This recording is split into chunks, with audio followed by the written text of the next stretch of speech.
So there's this huge longevity movement that's going on. I mean, people want to extend their life, right? Lifespan. And one of the big challenges that we see is that as people live to be older, we want people to be healthy into their old age, right? So whatever the lifespan is, we want the health span to be almost identical. So, what we don't want to see is somebody who lives to be 80, but the last 10 years of their life is spent on multiple medications, in pain, declining cognitive function. And one of the areas now that we're spending more and more time on is looking at the brain.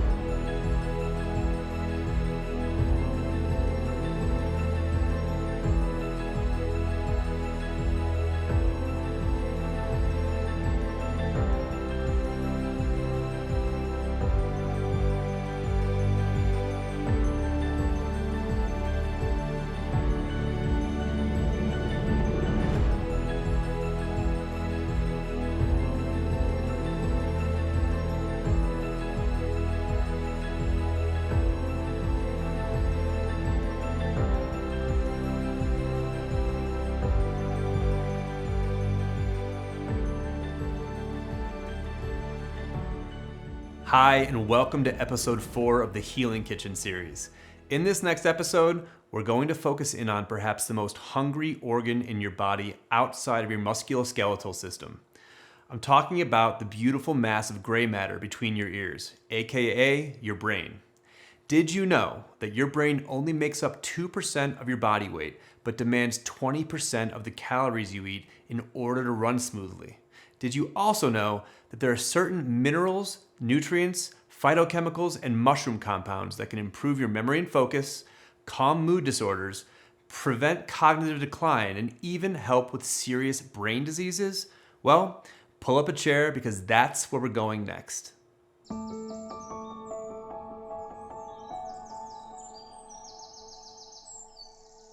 The brain is ostensibly one of the most important organs of the body. It's not just where we think and where we feel and where we see and where we sleep, but it's also orchestrating all these other functions in the body, and we don't even have to think about it. It just does it on its own. When you're thinking about brain health, I actually want you to focus on an entirely different set of organs, and that is your digestive system.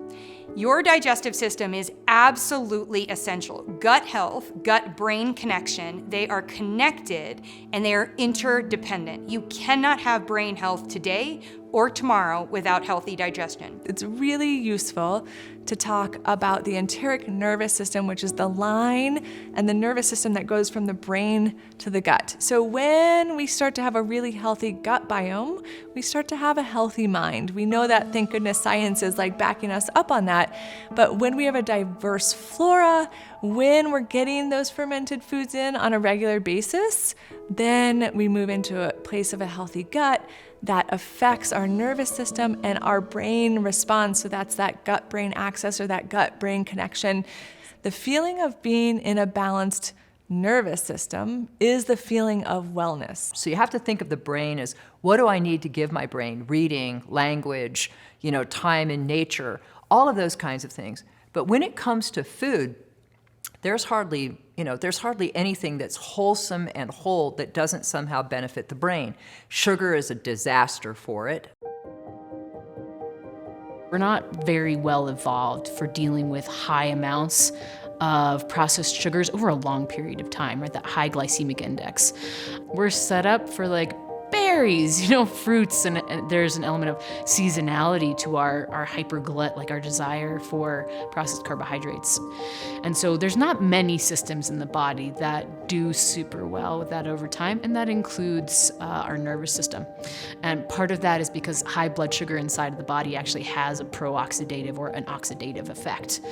Whether they're the artificial ones, so things that are like your NutraSweet or sucralose, Splenda, etc., or things like erythritol and your sugar alcohols. The non-nutritive sweeteners are one of the really, really important areas because many of them actually pass or cross over the blood-brain barrier. And that can have significant impact on our brain health overall. High levels of sugar alter the gut microbiome. And when you alter the gut microbiome, you release more inflammation, and that inflammation then makes the blood-brain barrier leaky. They may do certain things in our body in terms of creating tension or restriction or even challenging the health of, the capillaries, the veins, the arteries, those kinds of things, and could even increase a risk of stroke. So there just isn't a benefit of getting in these higher amounts. That does not mean that you have to exclude added sugar. It does mean that you want to think about like 2 or 3 teaspoons in a day for most of us if we're really trying to look at the amount of added sugar that's going to not interfere with our cognitive health today and tomorrow. When we're looking at brain health, we want the most ease and the easiest flow of good nutrients to the brain and a healthy blood-brain barrier to be able to also block out toxins going to the brain. If there is healthy blood flow to the brain, and if there is healthy blood that is going to the brain, then the brain will not need to go into a self-defense mode, which is what another way to look at neurodegeneration. I wanted to create something that will help support our cognitive development and also be very yummy. And Oxymel is my favorite medicine.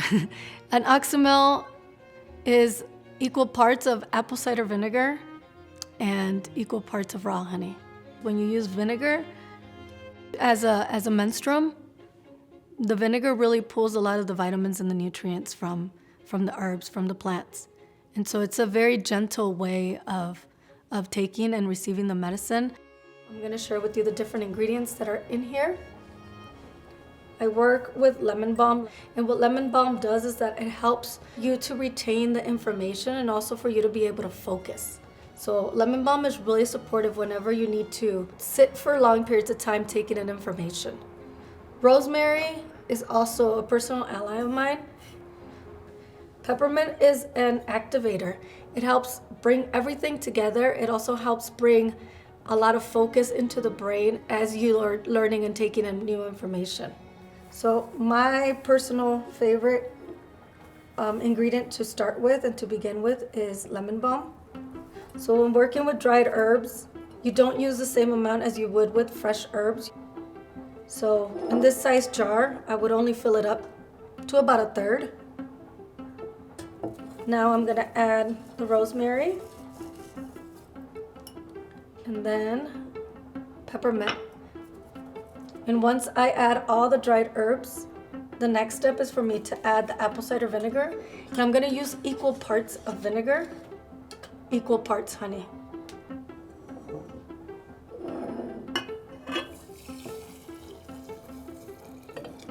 And so here we go. I added the vinegar and now I'm gonna add the honey into this product. Feel free to taste it along the way. You can always add more vinegar or more honey, depending on what your taste palette is and if you want it to be a little sweeter or a little bit more tart. When working with vinegar and these metal lids, it's really important for you to use something that's going to protect it. Parchment paper helps protect and separate the vinegar from the metal lid. So again, this recipe is a very, very simple recipe. This is what you call an Oxymel, using equal parts of vinegar, equal parts of honey, and whatever herbs that you're going to infuse with it. You just shake it up. Once you are done, you want to let it sit somewhere where it's not going to be exposed to the sun. Me personally, I like to let it sit for 3 moon cycles. So new moon, full moon, new moon, full moon, new moon, full moon, allowing all the energy of the sun and the moon to be infused into this beautiful recipe.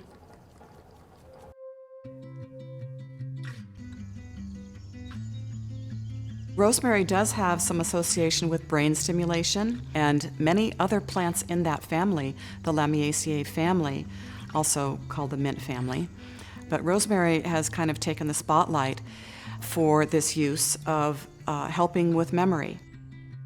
Some of the studies that were done were students, while they were studying for a test, would smell rosemary essential oil, and then during the test, they could smell rosemary essential oil and had greater recall than those that didn't use that. So it was somehow triggering the brain to remember. But also the interesting thing about rosemary is that rosemary slows the breakdown of acetylcholine in the brain. There's an enzyme that is occurring in the body, acetylcholine esterase, and that breaks down acetylcholine. That's not something you want to happen. Acetylcholine in the brain helps fire the nerves and the synapses. So when you start to lose that, then you start to lose your memory and you don't have great recall for names or facts. And so rosemary has been shown to help mitigate that whole process. The conundrum about brain health and the process of healing a mind that is malfunctioning is that the very organ you are trying to repair is the one that is processing this reality for you. In other words, your mind itself may get in the way of you healing it. It might not even know that anything is wrong. I've had this happen to me on more than one occasion, and it wasn't until I randomly tried a brain-boosting remedy and experienced a serious up-level in my quality of life that I realized, wow, something must have been hurting in there that I didn't realize. So even if you feel like your brain is fine, I'd try one or two of these recipes anyway. It can't hurt, and it might just repair something you didn't even know was broken.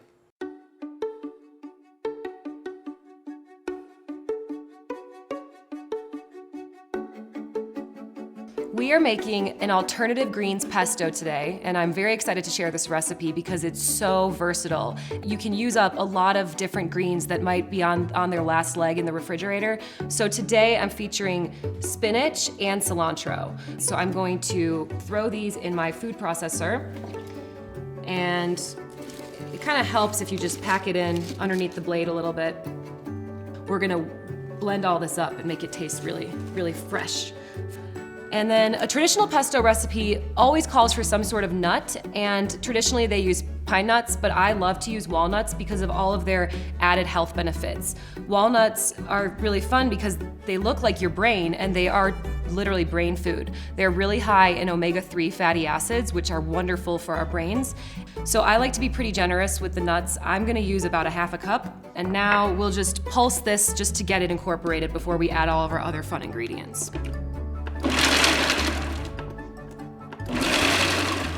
We've all heard that walnuts are good for your brain, and it's not just because they're in the shape of a brain, but walnuts are actually really rich in specific essential fatty acids that nourish the tissues of the brain so that it can function at its optimal level. All right, that looks good for now. So moving on, we're going to next add our liquids, and I like to do a combination of lemon juice and apple cider vinegar. So I'm just gonna squeeze a whole lemon in here. If a seed gets in there, it's gonna get blended up anyway, so no need to get fancy. I like to use the Bragg's apple cider vinegar because it has the mother in it, so there's some added digestive benefits to using that. We'll just pulse that up.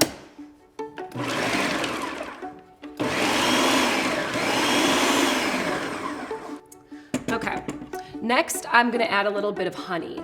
So that's another secret ingredient that I love to add. Gonna just do a nice tablespoon or so, and our raw garlic.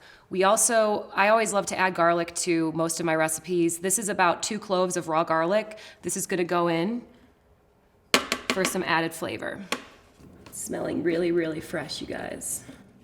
And then finally, we're gonna add our healthy fats. So I know that in traditional pesto recipes, you typically add some sort of cheese, but if you wanna make this vegan friendly, you can use avocado as a great substitute for cheese. So I'm using a ripe avocado.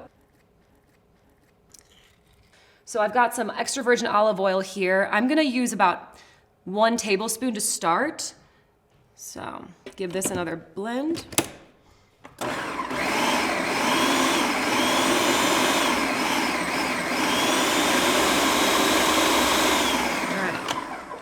Okay.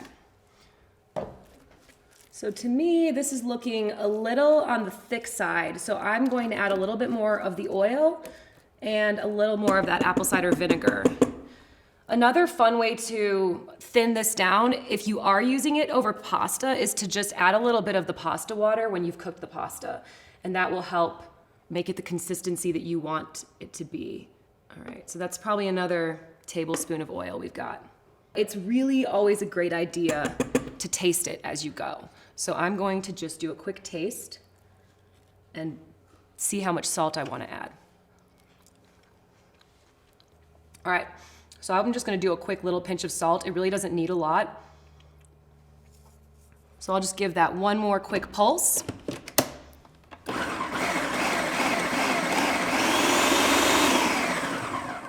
All right, so it looks like we're in pretty good shape and we are ready to serve. And I've got my little bowl here. So you see the consistency is a lot different than your average pesto. It's not super oily. It's such a versatile recipe. You can use this as a dip. You can use it as a spread, as an alternative to like an avocado toast. And now, time to taste our alternative greens pesto. So good.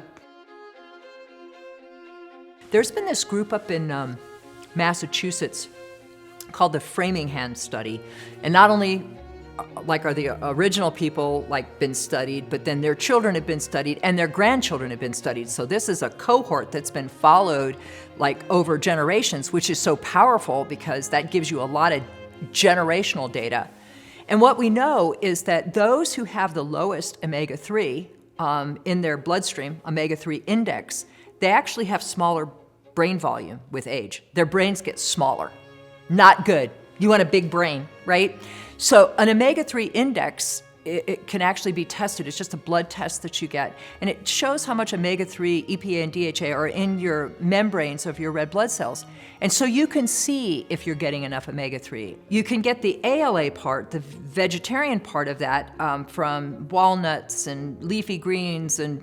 But if you're trying to get the EPA and DHA, that can be tricky. That can be tricky to get because it's mostly found in fish. You can get a little bit in grass-fed, grass-finished, beef. You can get it in DHA-enriched eggs where the yolks are rich in DHA because the hens were fed like chia seeds and things that have omega-3. But your brain, make no mistake, needs omega-3s.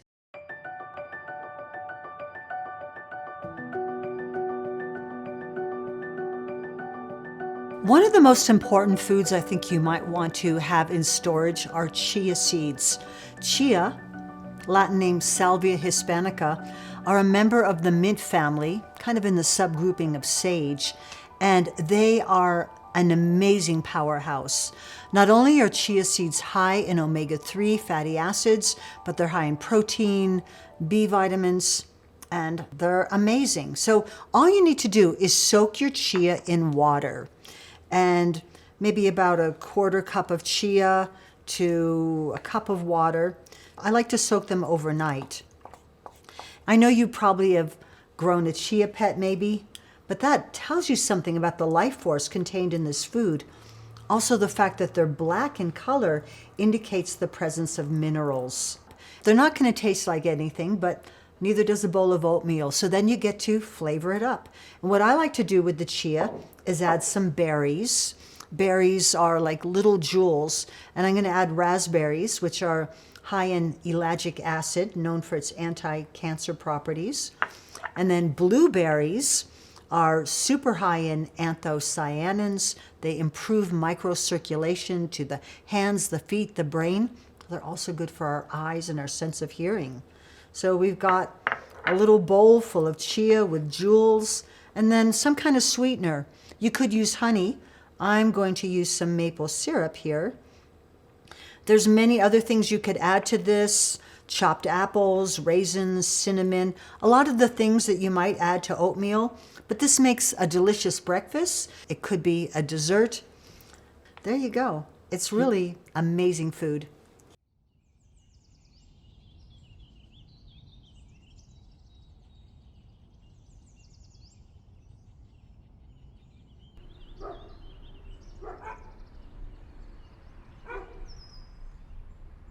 I'm Justin Boer, and I found myself cooking in restaurants and cooking for other people through the need for really paying for school and making ends meet, and through doing that found how special it was to provide for others while also providing for myself.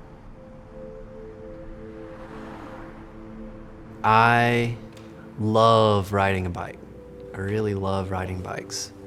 I'm very comfortable on a bicycle in traffic, riding down the road. There's a lot of bike lanes in Phoenix, which makes it nice too. In between shifts at work, I decided I would ride home and make myself some kind of really cool, fun meal and then go back to work. As I was cruising down the bike lane, someone just so happened to bloop, just pull out and stop right in front of me. And I was going pretty fast. As an avid cyclist, you know, that's what I did. I would ride quickly around town to get where I needed to go. And it just so happened to be fast enough that when I hit the back of their car, it broke my forks and I went face first through their back window, busted out the whole back window of their car with my face and my head, which is a pretty heavy impact. Flipped over the car, and by reading the police reports, that I flipped all the way over the car, past the hood, and scorpioned in the street, which is when you hit your face and then your legs flip over. And then the next thing that I remember was someone coming out, and you know, there's a crowd of people. It just so happened to be in front of one of the biggest bus stops at Arizona State University, so it was a huge school, tons of people.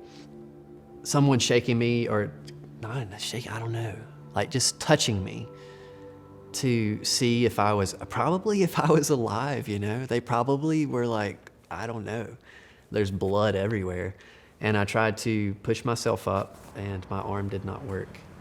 That was like the first, whoa, kind of situation, like going to do something and it just not working at all. Zero. So then these guys picked me up, carried me to the sidewalk, ambulance came. There just so happened to be one guy, I remember one guy that appeared out of nowhere as the guy that took my shirt off, wrapped it around my head, as my nose was basically like broke like off of my face in some sort of way. Stayed with me until the ambulance took me away. Went to the hospital. I was like in and out of consciousness. I didn't really know what was going on. Like I had, I think, 3 plastic surgeries, which is fun because I always get to say I've got a real expensive face. So I put everything back together. The confident side of me was that like I would go right back to school immediately, but I couldn't read.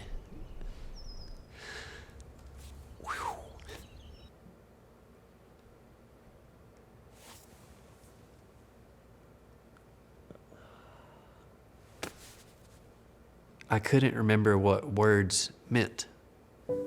Or I could remember what they meant, but how they associated was non-existent. Like a sentence, you know, like what's a sentence? What are words? Why do we pick these words? That's where my mind began working. It was like I returned to being a kid, but I had a lot more understanding and questions about what was going on instead of just taking it in. When you are really confused about what words mean or what somebody says or what you are saying and someone doesn't understand, that would be like some of the initial, like most intense, like burst of anger. It's like go from, you know, somebody that you might know that goes from like 0 to 100, like real quick. It's more like 0 to 1,000, like 0 to I'm gonna break everything because no one understands what I'm saying. They should be. I don't understand why they don't. I don't know anything else to say. There's nothing else I can do except like literally explode.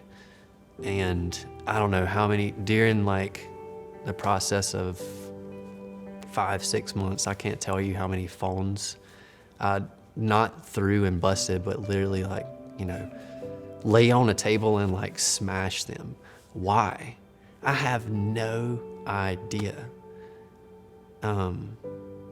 Except that it's just rage. It's like pure confused rage of wanting to be understood. But basically, I had a severe brain injury and had to drop out of school. I had to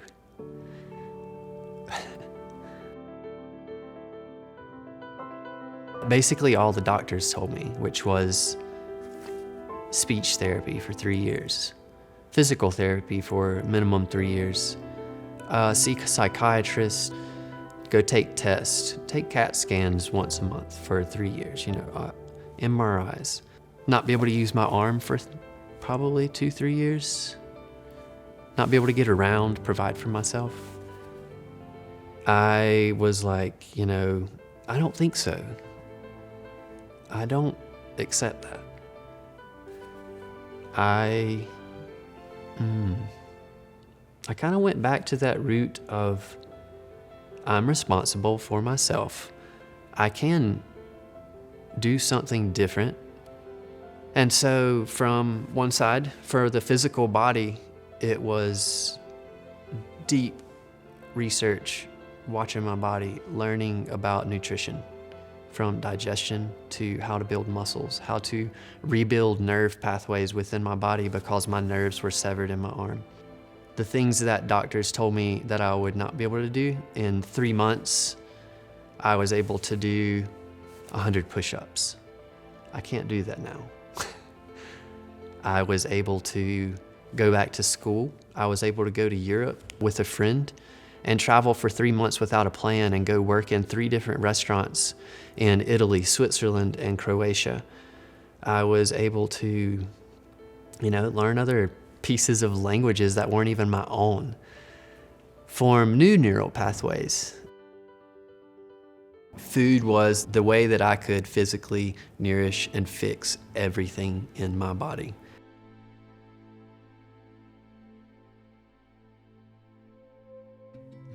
Bless the hands that made the food and may the nourishment that goes into our bodies benefit. But if I could pick 3 ourselves and particular ingredients as a whole for my nervous system, I think that all of the tea herbs were probably some of the most strong aspects of healing. Tulsi basil was one of my favorites. Nettles was one of my favorites. And a lot of those things, it's funny, they actually come with calming qualities. And the calmness, I think, helps the body rebuild itself even more than the vitamins that it has. For the brain, mushrooms. There's so many people that know so many words to describe lion's mane and how it can help neural pathways, or it improves brain function and cognition, because it does. Lion's mane, its botanical name is Hericium, and actually it contains a group of unique compounds that are unique to lion's mane mushroom. One of these group of compounds are known as the hericinones. This group of compounds seem to be specific for the central nervous system and the brain in particular, stimulating something we call BDNF, or brain-derived neurotrophic factor. Neurotrophic means nerve-loving. So your entire body is made up of neurons. They communicate through electrical signals. The biggest neuronal mass that we consider ourselves to have is the brain, but your stomach, your heart, your lungs, your entire body is literally made up of neurons, and they need to communicate. Sometimes they communicate through electrical signals, and sometimes these signals become dampened, damaged, or broken, or maybe they never communicated at all. And through clinical research, as well as benchtop studies, they've been able to use lion's mane, specifically lion's mane extracts, to be able to repair these pathways, create new neuronal pathways, and kind of brighten them up. I think specifically it regards to the myelin sheath. And that's what, I guess, when I think about nerve growth factor, it's this idea of what promotes their neuronal repair and formation. And it's these compounds that you would consume generally, which is in lion's mane. This is something crucially important throughout our lives, but especially as we get older, lion's mane becomes something that can actually help preserve nerve function and possibly even cognitive function with age. I use lion's mane all the time after learning about it because of its ability to improve memory. And I'm here, I'm here talking and speaking. So that's all I need to know.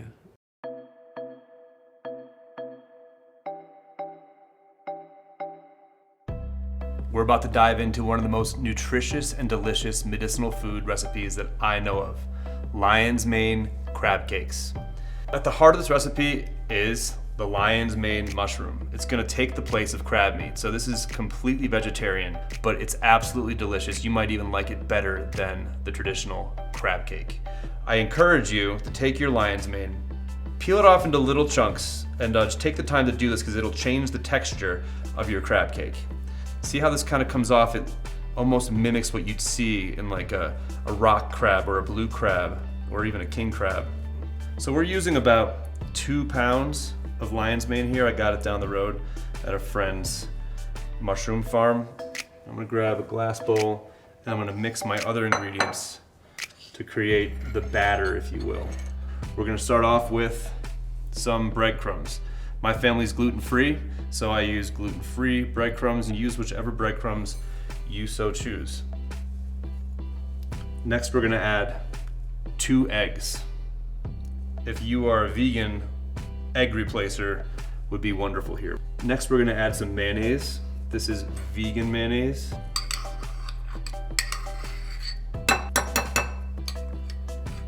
After that, we're adding a couple tablespoons of Dijon mustard.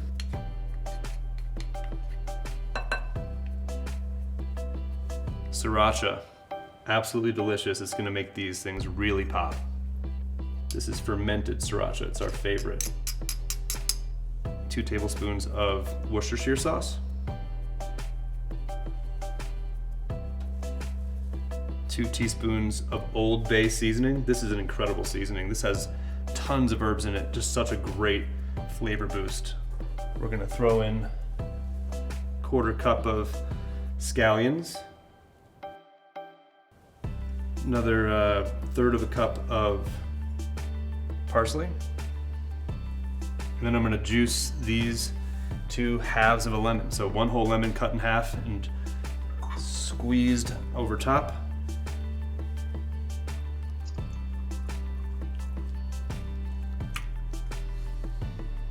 So then when you have your ingredients fully poured into the bowl, mix this stuff all together. I'm gonna do a little pre-mix here before we add it to our lion's mane. Okay, so once this is combined nicely, we are going to transfer it over to our bowl of shredded lion's mane. Get all this goodness out of this bowl over top of the lion's mane. And we're going to combine these ingredients. So just a little bit of salt. And just a pinch of pepper. And then keep on mixing. Wow, my mouth is already watering. Okay. So you want it to be kind of like a ball. Start with a ball around that size. And just kind of squeeze down with your palm to get that to flatten out. And then I just come around the edges, kind of make sure it's all holding together nice. And that's about the size of the crab cake right there. So I'm gonna come over to the stove here. I've got it on low to medium heat. And I'm gonna pour a nice big portion of olive oil into the bottom. Not afraid of fat. Fat is not your enemy, especially the good ones like olive oil. So we're gonna start putting these babies in here. Oh, it already smells amazing. You want to leave a little bit of space between your crab cakes. That extra air around each cake will allow more crispiness. So a nice low to medium heat will get these cooked throughout, and it'll also, after about 5-7 minutes, start browning on each side. Once the first side is browned, flip it over, let the other side brown. The last touch is to make a little sauce to go over top. So this is a vegan mayo-based sauce that we're gonna create. We're gonna pour that into our bowl here. It's about 4 tablespoons. We're gonna take some of our fermented sriracha, a little more Old Bay seasoning, some more Worcestershire sauce, a lime cut in half so we can squeeze it. And then we're going to, just with a fork, we're just gonna mix this up. This is gonna be nice and tangy. And you're just gonna drizzle this over top. Not too much, not too little. And then gonna top it with a little bit of fresh parsley. Voila, Lion's Mane crab cakes. Mushrooms are one of the most exciting next frontiers of natural medicine. The American Journal of Botany has indicated that there might be as many as 5 million species of fungi in the world. Guess how many of them have been studied? 650. And of those 650, a number of extremely promising natural treatments have been discovered. Imagine what cures and other world-saving solutions may lie in the other 4,999,350 species that we haven't looked into yet.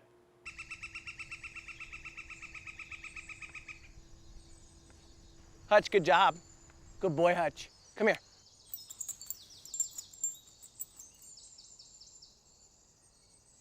So we're at about 7,000 feet elevation. We're hunting for black morel mushrooms. You're looking for anything that just sort of pops out, looks maybe like it wasn't there yesterday. I don't know how to describe that besides just the experience of doing it. I almost try and get out at least once, twice a week. And that way it gives me a sense of what's happening in the woods. You know, you start to look and notice certain plants at their different stages. You start to notice the ground being a little more dry or wet. You know, you're just looking for differences from last time and just trying to assess, is this a good spot still at this time in the season? I am Michael Heim. I came to the mushroom world through food, through my belly, and I've been hiking around and foraging for wild foods since 2008 when I discovered it, and I just kind of fell down the rabbit hole of learning about mushrooms ever since. My favorite mushroom to find in the wild is chanterelle. It's only because it's not so prolific in the state that we live in now, but there are other mushrooms I really like to find too. So occasionally, while you're looking for the mushrooms that are growing on the ground, you have to kind of peer your glance up because there's other things that maybe we're not noticing. For example, just hanging up off the ground is this lovely cluster of oyster mushrooms growing on this dead pine. You see that right there? Fresh. Helping this dead tree break down. So when I harvest this, I get it from the back because that's where the stem is. Generally, it's really fresh, so it's not too difficult to get off the tree here. I try not to damage the tree, even though it's a dead tree. I sort of never want it to look like somebody was harvesting mushrooms. Generally, they came off really easily. You just got to be careful not to cut yourself. And sometimes they just peel right off. So I'll just take a tiny cluster. You see what I was saying about the center? Actually, it's coming off the side. It's really, really tasty mushroom. Notes of anise, I think, is really nice, so that it pairs really nicely, like fennel is a great companion herb with this mushroom. One of the most prolific mushrooms in the world. A really tasty oyster mushroom, when I've grown one, you know, and taken it home and mixed it in with like a white bean pasta or something. I don't necessarily have a favorite. It's like asking your favorite child or whatever.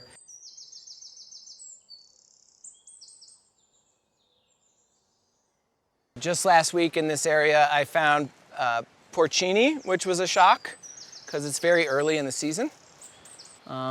But you know, I'm looking on the ground for anything that kind of stands out.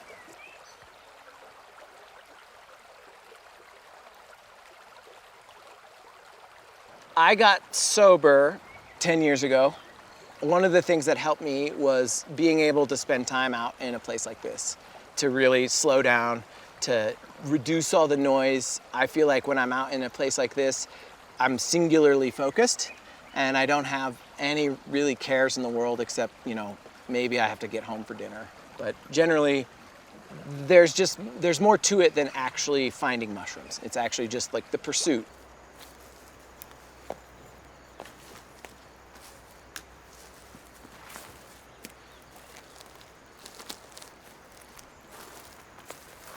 Ah, this is what we came for. This is a black morel. Just popping out of the duff, like doing its own thing. And so I generally will scan the area to make sure I'm not standing on them because they do grow in groups. And I don't see any at the moment. Doesn't mean they're not here, it's just I don't see any.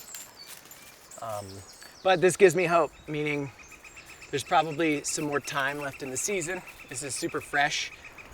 Beautiful. The rarity of finding a black morel in Colorado, it's not terribly rare because you can find them in burn zones. After a big fire, the year after, you can see a bunch of black morels popping up. But it's not terribly common, not like you would find a Boletus edulis or rubriceps in the Rockies, which is the king porcini. That's a very common mushroom you can find. So it's always special when you find a morel. For me personally, I really love finding the black morels. I think those are a special mushroom to find because they're not that common. They're really difficult to see because they look exactly like pine cones. When you do find a black morel or a mushroom that you're really wanting to find and maybe it's not so common, it can be enough fuel in the tank to get you to the next, you know, patch of mushrooms that you were looking for. It's validating and it feels really good. And then it encourages you to go look for more. One of the things that fuels me is being able to interact with people who really care about their ingredients. So over the years, having come from restaurants and worked in them, I've developed some good relationships with some chefs. You know, the elevator pitch for what Microlove Farm is. We're a 100% vertically integrated organic mushroom farm, and the vertically integrated part sometimes gets missed, but what that means is that we literally do everything. We grow the mushroom, we process the mushroom, we extract the mushroom, we bottle, we label. We do everything from A to Z, and the reason behind that is so we can control and maintain a high quality product. One of our co-founders, Jake Plummer, also a quarterback for the Denver Broncos in the early 2000s. He had started a company in 2000, I believe. So Jake brought both Shane and I in at the end of 2021 and sort of kind of just been going ever since. When you find a mushroom out in the wild, it's far different than a farmed mushroom grown in a very highly controlled, sterile environment. Because when you grow it inside, it doesn't have to use that energy to protect itself, to fight off pests, bacteria, whatever it's gonna take it down. It can then use that energy for yield and potency. So there is a difference between wild harvested and cultivated mushrooms. It's very different. This is a turkey tail that I harvested out of my mother's backyard. I transferred it to this plate here. It's basically a mycelium of the species you want to grow. Once you have it started, it can range anywhere from 5 days to 15 days before you see a full growth on the plate. We transfer it to the liquid culture. Again, all of these are species dependent, but generally speaking, we take a few scrapes of cells, inject it into this bottle here. This bottle will then colonize, similar to that. You'll see in there, you'll actually see pieces of mycelium moving around in there. And it ranges, but I would say after 10 days, you can be safe and say that it's colonized, but you test it before you add it to the next step. You add it to the rye berries. The rye berries, depending again on the species, will colonize in a matter of a week, sometimes a little longer. I think this one was 20 days ago, and it's looking really strong. We add this to this. Once it's in there, it does the same thing. It just ends up consuming all of the berries in here. This is millet. And then once this is colonized, this looks like a fully colonized bag. We'll probably use this week. This will go into the final stage of growing is the oak and the soy substrate. If it's a lion's mane, I would say it takes probably 10 days before I'm ready to, 10 to 14 days before I'm ready to bring it into the fruiting room and open it up to the environment and let it grow. I think the use of mushrooms as medicine, we're clearly at the beginning of this new era of even being able to talk about psychedelic mushrooms or to even talk to my parents about a lion's mane or a reishi. Like, these are all very positive moves in the right direction. To be honest, like, more people growing and consuming mushrooms means a healthier population. And I think the more we break away from the phobias and start to embrace what's growing in your backyard, then I think more people are going to be opened up to better health and a healthier planet. You know, this country is interesting because we're a little bit of a fungophobe kind of society. A lot of people are afraid of mushrooms, and you think about that in contrast to, certainly to Asia, but in Europe, where families go out harvesting mushrooms, where people go out and actually gather mushrooms. It's like a family event. Here in this country, people are always afraid they're gonna get the poisonous mushroom. And in general, people have almost like a little fear of mushrooms, and I'm glad to see that that seems to be dissipating, because this is one of those nutrient-dense foods. All the culinary mushrooms are nutrient-dense foods that you can add to the diet that can have profound effects, whether it's for gut health, brain health, endurance, like cordyceps for energy. I mean, there's a number of them that just can be used to help us no matter what health benefit we're seeking. I hope you're enjoying tonight's episode. We'll get right back into it in a second, but I wanted to take a moment to tell you how you can own the entire Healing Kitchen series. Below this video, you'll find a link that'll give you full lifetime access to the series, plus a number of powerful bonuses that you can bring into your home at a special discounted price. We've created a number of incredible resources that aren't included in the free premiere of the series, like recipe cards with instructions on how to make every dish and pantry remedy you see in the episodes. We're also hosting 2 live Q&As where you can ask questions directly to some of the renowned experts you see in each episode. If you're interested in bringing these powerful medicinal foods and remedies into your life, it's well worth checking out. Plus, the proceeds from your purchase will help us on our quest to find new natural medicines and share this information with the world. Make sure to check it out. Now, back to the episode.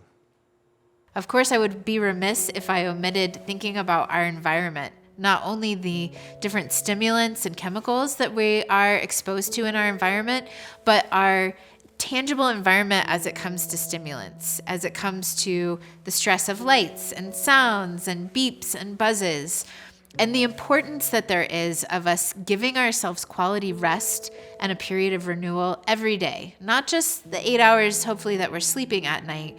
Even taking 5 minutes to pause in the middle of the day in our office and just turn off our devices and our buzzing and our reports and our notices and just be quiet for a few minutes can really help restore our cognitive function and give us the clarity and the space to think more clearly and creatively. I also think about how we can support the nervous system by limiting our stimulants and by increasing herbs like nervines and adaptogens to support our overall nervous system function and thereby support our brain health. You know, a thing about the nervous system and why we would want to take nervines and work with nervines is in our modern day, we all tend to have a nervous system that, say, hums at a kind of higher vibration in the sense that it's a little bit more, kind of has this energy to it. Whereas we want our nervous system to have more of kind of a smooth ebb and flow. And so when we work with nervines, we can actually take this kind of hum and this anxiety and this stress, and we can bring the nervous system down to a more calmed state, which has a side benefit, which is in turn, when the nervous system is relaxed, the musculoskeletal system also relaxes. So you get the mental state of relaxation and also can be really supportive for a physical state of relaxation.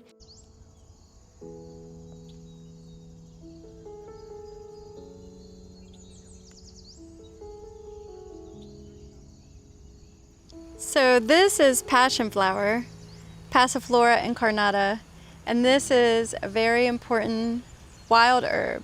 So passion flower is really good for anxiety and stress.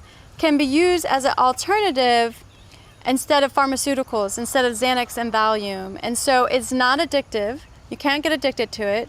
And it will really help to relieve your stress and your anxiety and improve your sleep. So see how the little petals look like nerves? It's kind of the doctrine of signatures. But you can eat this whole flower and you'll feel really good. You'll feel really relaxed. An herb that I have turned so many of my students onto and customers in general is this right here, which is, it goes by a few names. So people call it milky oats, they call it oat tops, or there's actually the straw part that's known as oat straw. And it's all the same plant, but when you get the oat tops fresh, if you harvest them the right time of year, which these were fresh last week, but they've dried over the weekend, you can actually squeeze the bud and this little white milky liquid comes out. And that is really the medicine from the plant. And it has a really tasty, creamy flavor. It's the same plant that we get our oatmeal from. And so this has a load of benefits, but if you think about the way oatmeal makes you feel, it's very comforting. And I find oats to be one of the most comforting herbs. This right here is a tincture that I've got in the making. This is made with the fresh milky oats that I got last week. And you can see it's already turning a nice light green color. So this will be an excellent medicine for reducing fatigue in the body, helping modulate stress and anxiety. I suffered from depression most of my life, and I find that the nervines are such a beautiful option to have for those times in life when you're not feeling yourself. Most people nowadays are struggling from some sort of emotional disorder. Anxiety, I mean, I think 90% of my customers that come in at some point are looking for something for anxiety. And I'm seeing it really more and more with the younger generations too. And I think the cell phones have a big part of this to play, but we also just live in a culture where a lot of pressure is put on us in life. And I think that anxiety is just kind of a byproduct of all that societal pressure that's building up in people. So I feel like the herbal nervines are a wonderful option to try before going towards the Western medicine. I'm not saying nobody should ever be prescribed Xanax or Adderall. There is a time and a place for these medicines, but I think they're way overly prescribed, and there's not ever this in-between time of, hey, let's see if these other maybe safer, more natural alternative options work. Let's try these first, and then if we need to, we can move on to the drug. But it just, so many people suffer from these things, and older people that have anxiety and depression don't always want to admit it or talk about it.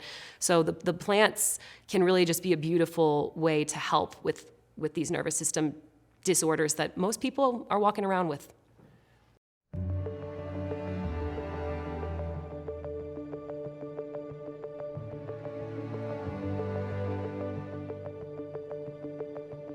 So I'll be making the nutritive nut and seed bars, which are really wonderful for brain function and cognitive health. So there's a lot of beautiful fats, omegas, which are so vital for healthy brain function, as well as the seeds and the dried fruit, which also support our gut health, which we know the gut-brain axis is so vital, so really supporting our healthy microbiome and our guts to also support our nervous system and our overall cognitive well-being, as well as mental health. We're gonna start with figs and prunes and dates as our dried fruit, and it doesn't have to be a specific ratio either. So I'm gonna do just about 3/4 of this. And another beautiful thing is the more you make it, the more you can kind of just, eyeball it a bit. Doesn't have to be, exact measurements. The textures can change and you can kind of play around. We're gonna mix everything together so they can be a little bit coarse, or you can have them ground a little bit finer.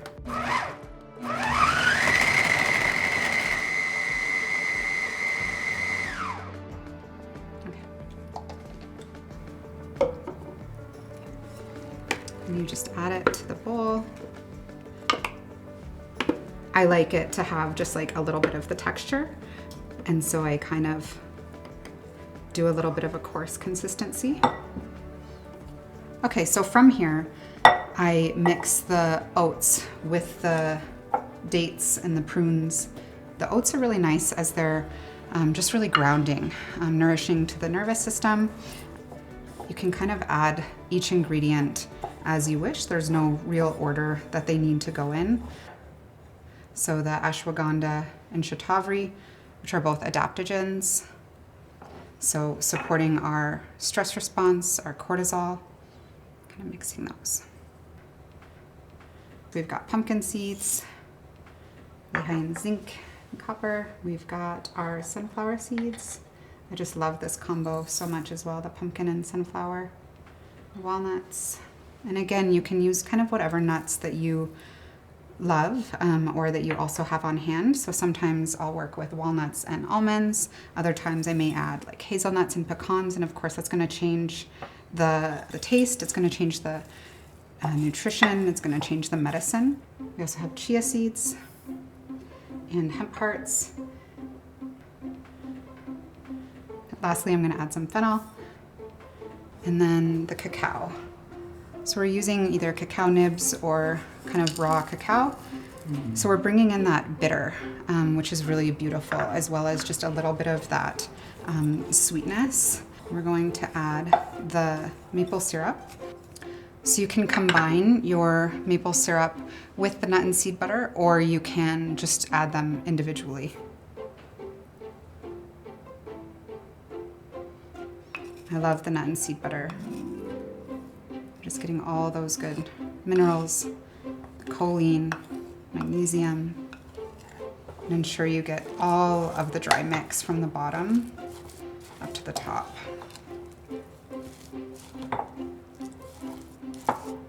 It smells so good. After you get everything incorporated and mixed well, the nut and seed bars are ready to pour into the pan.